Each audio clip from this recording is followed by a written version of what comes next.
ಅಂದರೆ ಅಪರಾಧಿ ನಾನಲ್ಲ ಅಂತ ಒಂದು ಪಂಕ್ತಿ, ನೀ ಆಡಿಸಿದಂತೆ ಆಡುವ ನರಗೊಂಬೆ ನಾನು ಅಂತ ಒಂದು ಪಂಕ್ತಿ, ಒಬ್ಬರೇ ಇಬ್ಬರು ಹೇಳಿರೋದು.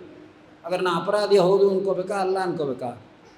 ಅಪರಾಧಿ ಅಂದ್ಕೊಂಡ್ರೆ ಅನಂತ ಅಪರಾಧ ಎನ್ನಲ್ಲಿ ಇರಲಾಗಿ ಅಂತ ಅವರೇ ಹೇಳ್ತಾರೆ.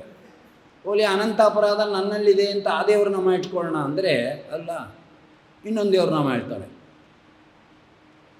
ಕಪಟನ ಆಟಕ ಸೂತ್ರಧಾರಿ, ನೀ ಆಡಿಸಿದಂತೆ ಆಡುವ ನರಗೊಂಬೆ ನಾನು, ಅಪರಾಧಿ ನಾನಲ್ಲ. ಅದು ವಿರೋಧ ಬರುತ್ತೆ.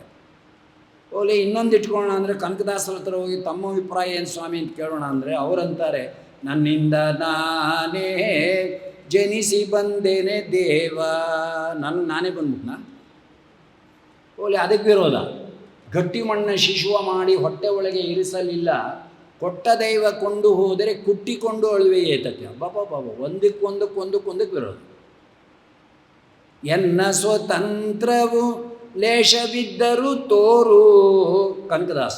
ಎನ್ನ ಸ್ವತಂತ್ರವು ಲೇಷವಿದ್ದರೆ ತೋರ್ಸಯ್ಯ ನೀನು. ದೇವರು ಪ್ರಶ್ನೆ ಮಾಡ್ತಾರೆ, ನೀನು ನುಡಿಸಿದಂತೆ ನುಡಿದು ನಡೆದ ಮೇಲೆ ಎನ್ನ ತಪ್ಪೋ ನಿನ್ನ ತಪ್ಪೋ ಪರಮಾತ್ಮ, ನನ್ನಿಂದ ನಾನೇ ಜನಿಸಿ ಬಂದೇನೆ ದೇವ. ಈ ವಾಕ್ಯಕ್ಕೇನು ಹೇಳ್ತೀರಿ ಅಲ್ಪ? ಆಯಿತಾ?